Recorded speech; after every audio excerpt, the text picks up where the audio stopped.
is an easier one. Well, let's try this 25 here. Okay? Now 25, we can do it by addition or multiplication. And the only multiplication that could possibly work, because the only factors we have are 1 and 5. 5 to the second power. So 2 5s. Now, you know we can't have 2 5s going this way or 2 5s going that way.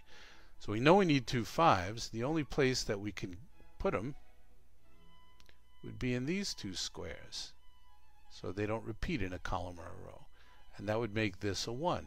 But we're not done, because if this was a 9 and this was a 9, that would add up to 18. And then I could put a 7 here. 18 and 7 is 25. But you'll see right over here, this is the 7, which precludes any 7 going in this row. So we can immediately back up and get rid of those two 9s, because that won't work. Are we done? Not quite, unfortunately, because 8 and 8 are 16. And these are the only places the 8s could go, because you can't have two 8s in a row or a column. 16 and 9 would give us 25 also. So if I added, I could add the 8, 9, and the 8. If I multiplied, I could multiply the 5, 1, and the 5. Those are the only combinations that I can come up with. If you can come up with some, leave some in a comment. If you ever catch me making a mistake, and there will be plenty of opportunities, because I am not an expert, I'm just getting good at this, and I'd like to help somebody who's getting good at this. All right, that's what we've got so far. So we know we've got another 25 up here. So we know we can use these same numbers here. We know this would work. We know the only combinations that would work are a 5, a 1, and a 5, an 8, a 9, and an 8. But we also know, because there's no 7 to preclude anything here, that we could have a 9, a 9,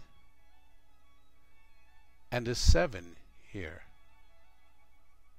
Now you'll notice I made a little aesthetic mistake. This 9 really,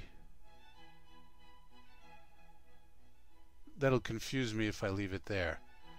So I'm going to put it where it normally belongs, where I normally like it to belong, which would be there. Now don't let this confuse you. It doesn't mean there's two 9s in this row. It means there's a possibility of these being 9s in this row. The final answer, when we write it big, then there can be no two large 9s. Okay? These are just contenders. Okay? 6 could have been a contender, but it just doesn't work out. None of the other ones work out. These are the only possibilities that I can see for this, and I hope they're the only possibilities that you can see for this. We'll tackle the next challenge next time, and I think I'm going to go with, well, the 13 looks like a nice one to work with. The 315 is going to be a piece of cake. Work on it. See what you get. I know that's going to be a piece of cake by looking at it. And I think the 630 is going to be pretty easy. Believe it or not, the larger, in general, the larger the number you have, the less possibilities you have for factors, and the more you can narrow it down. So the 17 looks like a pretty good piece of cake too. So let me know what you get next time, and leave it in a column, in a comment, and we'll catch you next time.